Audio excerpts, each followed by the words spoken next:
শেখ হাসিনা পালিয়ে গেছে, শেখ হাসিনা নাই, শেখ হাসিনা চলে গেছে, শেখ হাসিনা পালায় না। প্রয়োজনে ফখরুল সাহেবের বাসায় গিয়ে উঠব।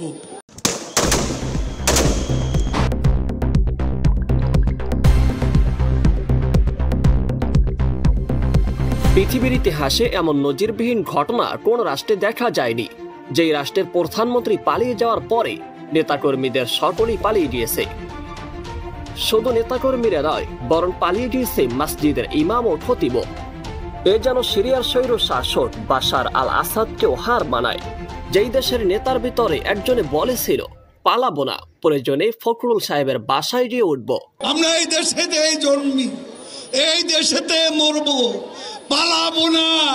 কোথায় পালাবো? পালাবো না, প্রয়োজনে ফখরুল সাহেবের বাসায় গিয়ে উঠবো। কি জায়গা দেবেন? না হলে ঠাকুর গায়ের বাড়ি আছে, ওই বাড়িতে গিয়ে উঠবো। কিন্তু সর্বশেষে তিনিও পালিয়ে গিয়েছে। কিন্তু সে কোথা দিয়ে পালিয়ে গিয়েছে এখন পর্যন্ত কেউ ভালোভাবে জানতে পারেনি। এমনটি শুধু এই নেতা নয়, বরং অন্য এক নেতা বলেছিল খেলা হবে, আসো খেলবো, আসো খেলবো, খেলা হবে, খেলা হবে। কিন্তু যেই ডায়লগ সে দিয়েছিল সেই ডায়লগের পূর্ণতা পাওয়ার আগেই তিনিও পালিয়ে গিয়েছে। তাহার এখন বর্তমান ডায়লগ হলো এখন আর খেলা হবে না, এখন হবে ইবাদত।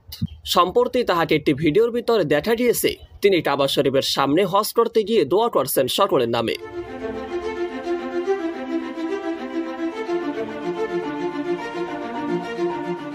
পালানোর ঘটনাটি সেখান থেকেই শুরু হয়, যখন সাবেক এই প্রধানমন্ত্রী বলেছিল মুক্তিযুদ্ধের নাতিরা চাকরি পাবে না, তাহলে কি রাজাকারের নাতিরা চাকরি পাবে?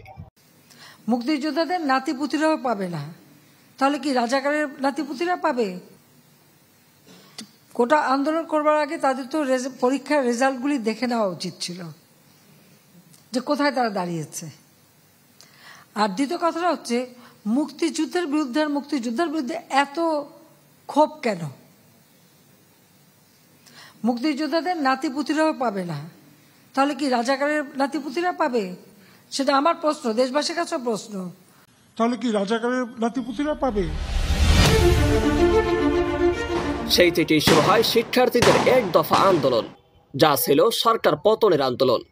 কিন্তু সে আন্দোলন এত তীব্র ও এত ভয়ঙ্কর হবে তা তখন ভাবতে পারেনি তৎকালীন প্রধানমন্ত্রী শেখ হাসিনা।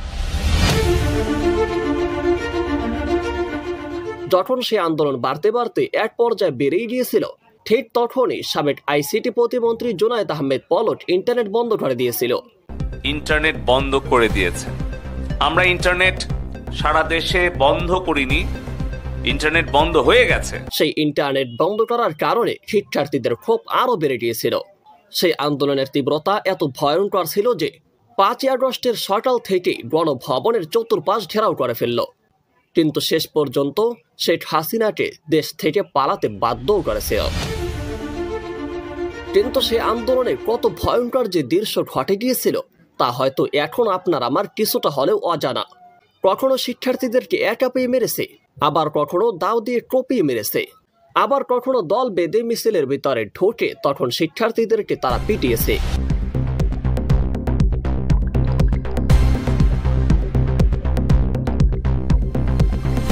কিন্তু কথায় আছে লোভে পাপ, পাপে মৃত্যু।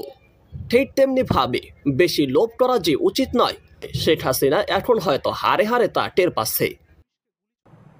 আর যে ক্ষতিগুলি হয়েছে এবং কারা করলো, এটা কোনো রাগ ডাক ব্যাপার না।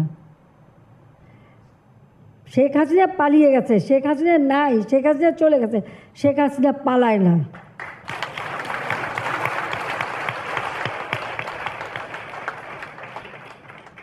পঁচাত্তর সালের পর 6টা বছর আসতে পারিনি, কিন্তু যখনই সুযোগ পেয়েছি ওই খুনি, যুদ্ধাপরাধী, আমি জানি আমি যখন আমার বাপ মা ভাই বোন সব মারছে, আমাকে মারতে পারে, আমি পরোয়া করি নাই। 2007 সালে আমার বিরুদ্ধে মার্ডার কেস দিচ্ছে, ওয়ারেন্ট ইস্যু করেছে, যখন আমি বলছি আমি আসবো, আসতে বাধা দিয়েছে, সমস্ত এয়ারলাইন্সকে বলে দিচ্ছে আমি যেন দেশে ফিরতে না আসি। আমি দেশে ফিরবই, আমি ফিরে আসছি।